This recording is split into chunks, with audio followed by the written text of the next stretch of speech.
So this is around 2018, and you got this black dude from Uganda, um, African, and his name's Naruto and Naruto.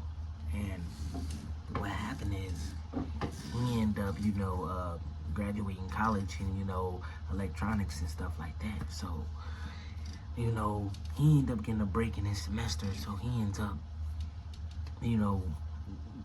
making a trip down to Virginia. But, it was just gonna be, just him and his dog. And basically, they were just going to embark on a little road trip, go down there, and see a few of his cousins. Cause he was going to be on the, break for about 2 months. So he goes down there, and he's enjoying, everything's peaceful. He stops at a few food places, he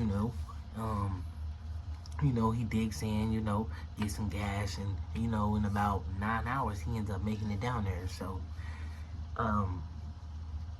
basically, when he gets down there, he goes, sees his cousin, everything's good, they do the tradition, African, tradition, what African people do, whatever, they do whatever. So, they eating, having a good time. So he's enjoying family, and they sitting on the back porch this time. He's on the back porch, and they're actually smoking one, and he basically says, yeah, man, you gotta be careful around this part. There's a very lot of weird people around here. He says, weird. He's like, yeah, man, we go fishing, they always come down watch us, but every time it's white people fishing, they never come down or whatever. So, and honestly, a lot of people been going missing around these parts lately, and they've all been black. So he say, oh snap, all right. So he always kept, some type of weapon with him, but it was a little knife or something. But his cousin asks, and tells him, hey man, here, you take this with you on the way back, because now it's been like a week since he's been there, so now he's about to head back home. So he's like, hey, take this with you. He's like, all right, it was a little chrome mag. It was actually a little good gun, So, on the last day, he was gonna, as he's riding by, he ends up seeing this, this cold white girl. So he pulls over, he asks for directions, like, and they create conversation or whatever. So, now they chopping it up. If they chopping it up, a car rolls up, and it's like 3 white dudes get out, and there's rebel flags on their shirts, and, there's one guy in the middle that looks like he runs everything. He got on a hat, with glasses, and the other white dude is kind of like clutching something. So he's like, hey, we got a problem here. And she's like, yeah, I don't know why he's talking to me. And he's like, wait, what? We were just cool, He's like, so she goes over, get in the car. So he's like, hey, is that a problem? So the dude walks up and a gun in his face. He basically tells him, if you don't leave, we gonna paint you with the floor or whatever, you need to get out of here, boy, or whatever.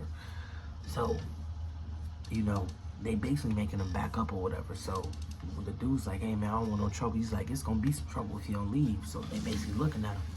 Now, as he's getting back in the car, all the townsfolk is coming out, like, and they just, all of these, like, white people just looking at him, like, with mean eyes. And he's getting in the car, he's backing up, and they all just, like, kicking his car or whatever.